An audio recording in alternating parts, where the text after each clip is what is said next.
Are artists, a literary artist, because we do know that even in Nigeria, to an extent, they are not actually celebrated. So it's a program to celebrate a literary icon, either it is even if they're just starting or they are iconic already. Well, then the program, as usual, will take into segments, and our very first moment is to profile our guest for today. And of course, our guest for today is no other than Administrator Tola Ajimisogbe. It will be here shortly, but in the meantime, let's fill his pause as we take on his profile.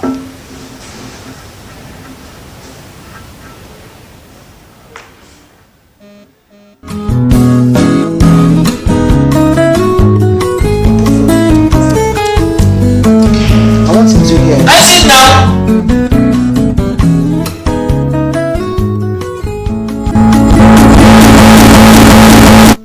Administrator Tola Ajimisogbe is a Nigerian licensed chartered administrator in accordance with Act number 103 of 1992, now Cap C7 LFN 2004. He is an associate of the Chartered Institute of Administration and majored in corporate managerial administration. He is the principal consultant at Tola Ajimisogbe and Associates, a corporate healthcare consulting firm with operational base in Asaba, Delta State, Nigeria. He also runs a personal free online consulting service via a Facebook page, purely to small-scale and young entrepreneurs. He was formerly a management staff of the Delta State Civil Service, the Department of Pensions, before venturing into full-time consulting. He is famous for the introduction of his efficient resources administration and effective resources administration, theories of resources administration, upon which he wrote his widely circulated paper, Administration of Natural Resources for Sustainable Development in Contemporary Nigeria, Challenges and Improvement Template. Administrator Tola Ajimisogbe is a proud student of the American Dr. William Cohen's philosophy of management consulting. His recent work is The Pathology in Management of Organizational Sickness, CEO's Companion. It currently holds retainership consulting contracts with some blue chip companies and religious organizations in Nigeria. Administrator Tola Ajimisogbe is happily married with children.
Awaken the arts in you.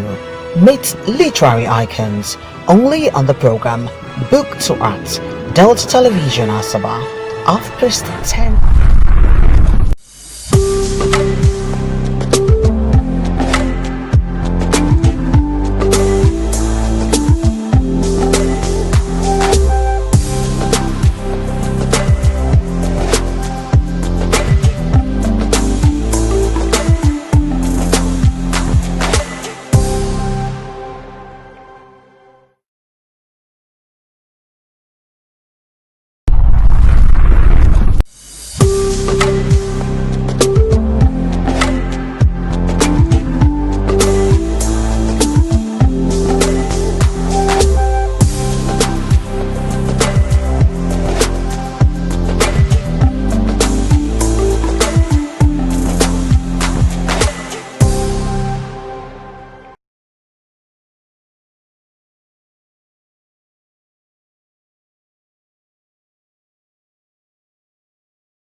Tola Ajimisogbe is here to tell us more about his work. Of course, it's all about literary works at this time. Earlier on, he was a bit on his profile. So right now, we would take on his book, and of course, let's make welcome our guest. Pleasure to have you join us.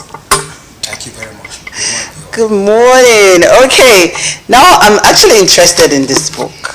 I know that you've actually written a bit, okay? You have a lot to your name when it comes to literary works, and this one, it's my catch, okay? And if you look at it again, it says the Pathology and Management of Organizational Sickness, CEO's Companion. And I like this catch, Organizational Sickness. What is it all about, really? Yeah, it has to do with challenges of organizations. Okay. You know, this point is put organization here.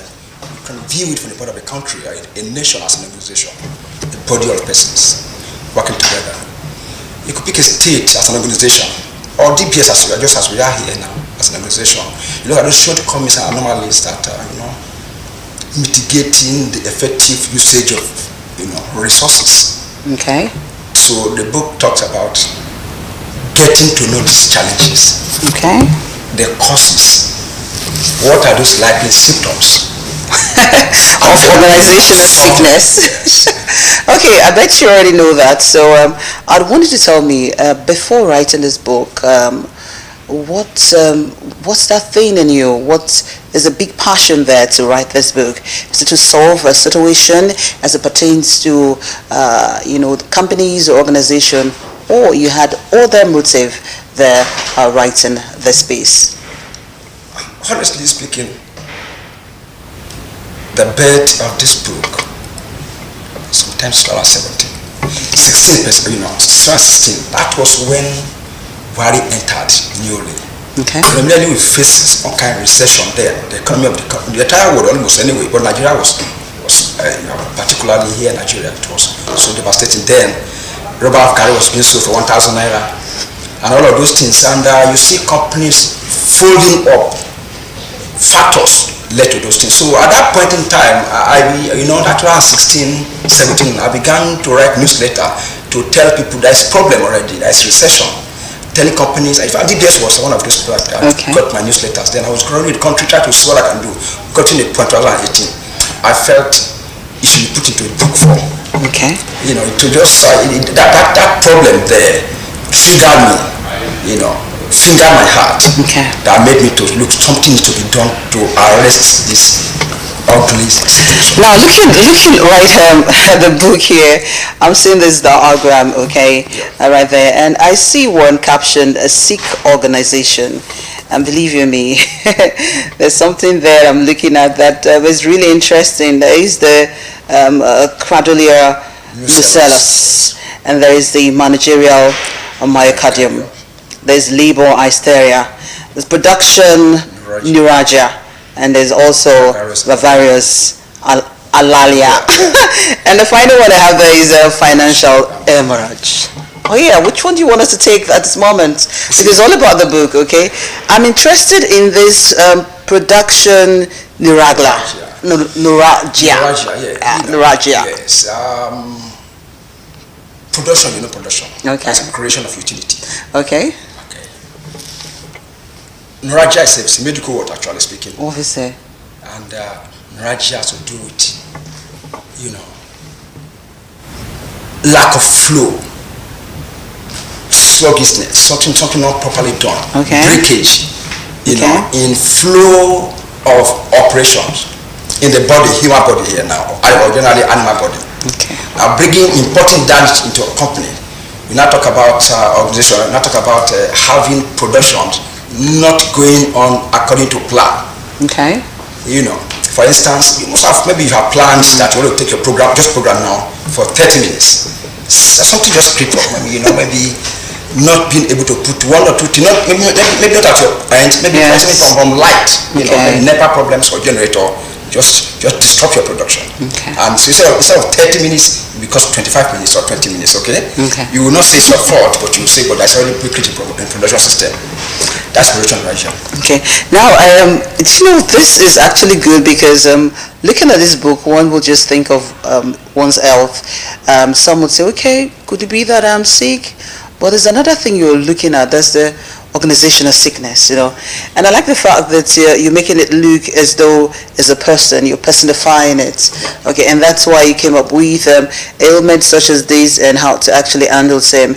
Now, I do know that you have a foresight when it comes to organization, when it comes to production analysis, as I see here, promotion analysis and place analysis. Now, in a nutshell, this book must have a lesson, must have a message. What message are you giving out to others there? There are lots to share, but I just want a quick one. Specifically, if you go to that's a page. Okay, we have to read. Yeah. That's why we're here. Page 92. Page 92. With all the medical terms there. Overview of this chapter 3. Overview. Okay. See, the central objective of this book is to find this scientific means of ascertaining the true health status of organization. Are you there? Okay, yes, I'm here. So this is planned to be done through the process of DNA diagnosis of organization using mathematical modulation, and that is called CHART. CHART is called a corporate health analysis and tachometer. I formulate the template to enable CEO can sit down in his office using the template. You're an organizational medical doctor then. Okay. Right. Now, it's reason that if corporate health analysis and tachometer is genuinely applied to diagnose the DNA of organization, a reasonable degree of cure or at least preventions to most health challenges of organization would be achieved. Okay. Health is wealth, no doubt. Okay. And the desire to be in good health is a critical pursuit of man here on earth. Is that not correct? That's true. Yes. This desire has helped to shape human reasoning and actions without case boundary. The potential of this struggle to the life and the operations of organization is to say the least. That's exactly what I'm talking about. To genuinely have you see, yes, we have company owners. I said there's some CEOs, not literate per se. Okay, there are some too that are literate. But again, consciously, we should beginning to look at it that the way your health is important, so the health of organization is also important.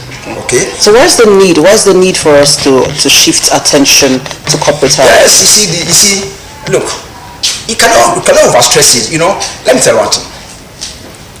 You know what they call GDP? gross domestic product. Obviously. Okay, which is the totality of production, in a country, a nation. That is actually what determines the health of a country.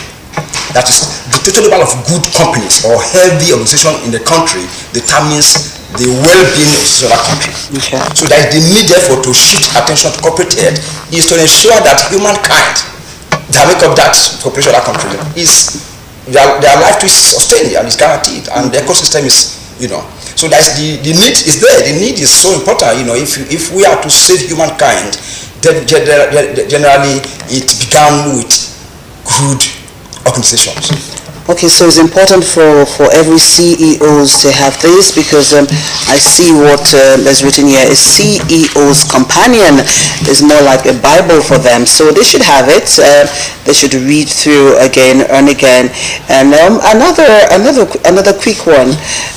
You talked about the organization health status is very key, and are we looking at a particular organization or every organization as well? You see, the truth is that, just as medical doctor will say, nobody is perfectly in good shape in the world, not human being, so also not companies. So that it varies, the degrees. Okay, you cannot tell me that DPS is 100% in good health status. Obviously, no, that's true. Neither can you say America is perfectly in good health status. You get to see that is what it is there. Yeah. So the same thing. But the degree of these challenges varied from one to the other. Some are chronic that lead to death. If you look at Sabatesai, he began as having production. I studied this book. I'm sorry, Sabatesai. Okay. How it began. Okay. When we were having problems of raw materials supplies. Okay. And it grew from stage to stage to the point of death, and the company died. AT&T, for instance, is in this book too. So these things are there to give guidelines or guiding principles to CEOs to know how to manage their. There's another part I'm actually concerned about, using the medical terms, to actually drive home issues about this organization. Do you think it's so easy for them to actually grasp this, to understand that this is what you're talking about? Because a lot of people will find it a bit difficult to understand the medical terms. So to attempt to interpret them here.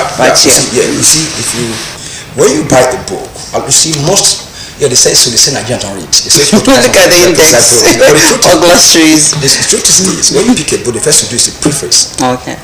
It gives you guidelines on what is in the book. The back of this book, that's what we call as technology. All the ways you meet there inside this book are all here. All there for you to understand. Okay. Simplified for your understanding.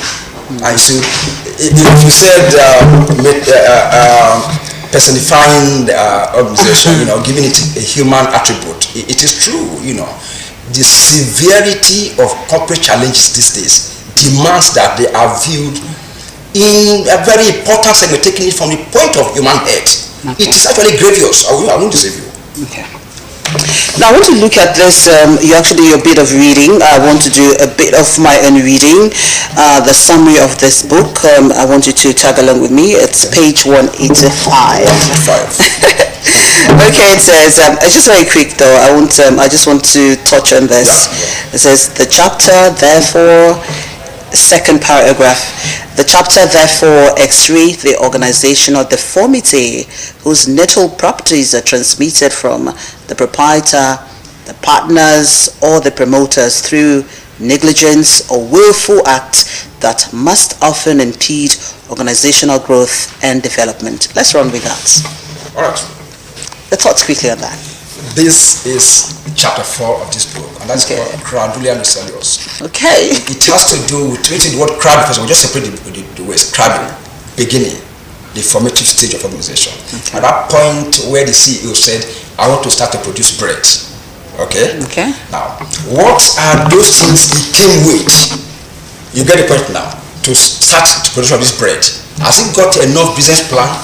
Has he got enough feasibility studies? Has he got enough? Has he studied the market gap very well and see if he's actually fit into it? These are those things. So what I said here, that whose natal properties are transferred. Yes, you see, when the natal property hears this, the genetic, that's the beginning of that company. For example, that's a bakery. Just put maybe DBS Bakery, just obviously just get a you should get a name for it. Okay. What are those that make up that's the formative stage of that company? Okay. If it is not right, if they are not in a proper perspective at the beginning, it will transmit to the end, to the death of that company. That is to say, for instance, if you don't conduct your study very well, you will not get it right. So this book is a must for everyone. However it is, even if you're contemplating going into business or trying to get your own business, be it the one mark kind of business, a small business or a big business, this book is a must. I mean, it's for you to read it in between lines again and again, make your own notes, and ensure that you put it into practice in what you do. Whatever issues we've been having that has to do with organizational sickness, this book certainly will heal. Am I communicating? Yeah, you're correct. Yeah. Okay. There's a page here, okay. Page 179. Okay. No, go to 179, chapter 4. Okay, chapter 4. Okay. Just go 171. 179. Okay, just go on. I'm with you.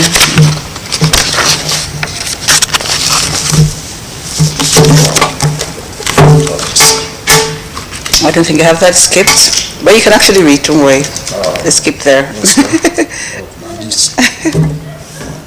This guy's. Don't worry, just read from here. It's a mix-up. 179. It's a mix-up. It wasn't well arranged. No, so you need to have some production. Obviously, that's what we're talking about. Production. Sickness. That's the word. There's a term you call this as well. We're actually rounding off at this moment, so. Yeah. You see, this for instance has to do with how to start or commence a business. Okay. For instance, let me read this. That is, no idea is bad. That is to say, Richard Branson, the CEO and founder of Virgin Group, once wrote as a guest columnist in Entrepreneurship magazine in December 2013 that that any idea can be a great idea if you think differently, dream big, and commit to seeing it realized. The above is an incontrovertible fact about natural laws. Simply put, many ideas can be pocketed, but all ideas are great. Myself now, I have therefore come to realize one fact about life. The idea is actually a mustard seed, and if planted and nurtured, can grow to the site and the plant at the ground. All right, thank you very much. I know you're sharing with me so much. So quickly, as we're running off, what's your message there? As a no idea is bad. Yeah. So that doesn't matter. Maybe you may just wake up from your classroom as a teacher, as a civil servant, whatever, and say, look, I want to start to do something as another stream of income. How do you begin it? Obviously. And what are the stages to take to ensure that that your dream gets to actualization? The steps are there. All right, thank you very much. We've been interacting with Administrator Tola Ajimisogbe, telling us so much about his own literary works and this brothers on a book, and we'll have him again sometime to actually dwell more on this book, because I love the fact that it's a departure from what I see every day about a book. It has a bit of medical tune. I'm trying to fine-tune the fact that organization can be human, personifying it so that we know the nitty-gritty of what is going on in terms of health. This is how we round it off here on Book to Art. To stay with us as we'll sign off good with this quote. Bye-bye.